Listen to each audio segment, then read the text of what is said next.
Why Alexander the Great did not conquer Rome. What were the reasons that Alexander the Great did not succeed in conquering Rome?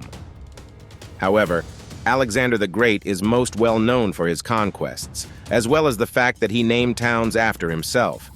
However, a point that is frequently asked about his empire building is why he chose to travel east rather than west, and why he did not even contemplate the possibility of conquering Rome. Therefore, in order to get started, we need to take a look at Greece around the 4th century BC, which was a chaotic conglomeration of city-states, petty kingdoms, and shifting alliances at that time. A kingdom that was ruled by Philip II and located to the north was known as the Kingdom of Macedon. Athens regarded Philip's expansion of his realm to the south as a danger because of the nature of the expansion. In order to prevent Philip's growing dominance and, in the not-too-distant future, war, the Athenians formed an alliance. To make a long story short, Macedonia emerged victorious and successfully subdued the remaining regions of Greece, with the exception of Sparta, which was simply being difficult. The next step that Philip planned to take was to exact revenge on Persia for its previous incursion into Greece. In order to accomplish this, he and his new allies began to make preparations. Unfortunately, before this could take place, Philip came to the realization that it was time for him to be stabbed to death. Alexander III succeeded him, and much like his father, he desired to extend his realm. However, at this point in time, traveling to Rome from the west couldn't truly be considered a possibility. The first reason was that his father had made a promise to fight Persia, which was a force that brought Greece together, and if Alexander wanted to keep them on board, it was essential that he kept this pledge. Moreover, it is most probable that Alexander understood very little, if anything at all, about Rome at this point in time. In addition to the fact that it merely controlled this amount of area, it was not a regional force, and neither it nor its neighbors were truly worth an expedition. With it, Alexander was on his way to launch an assault on Persia, which he did in the year 334 BC. In order to claim this land, Alexander the Great overcame the Persian Shah Darius, which resulted in the Macedonians achieving success. In this way, Alexander is given the green light.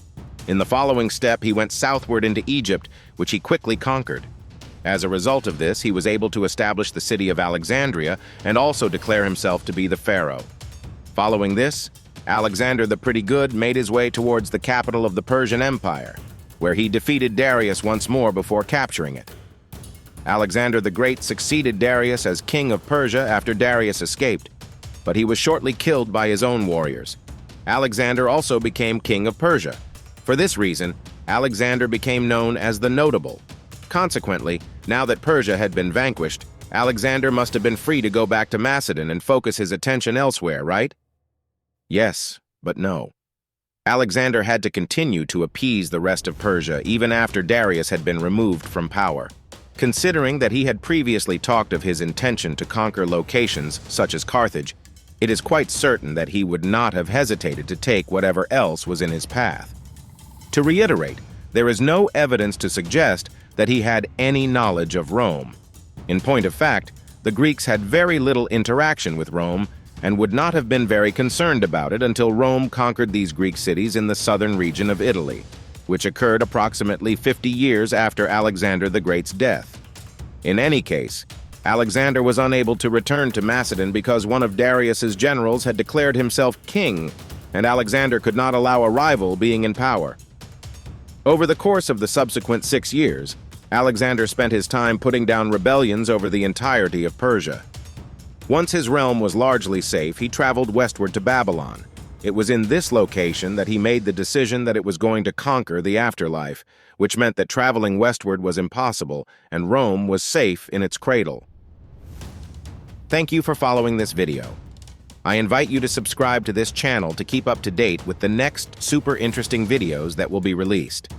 Leave a like and a comment below, also with requests on what topics you would like me to talk about. See you in the next video.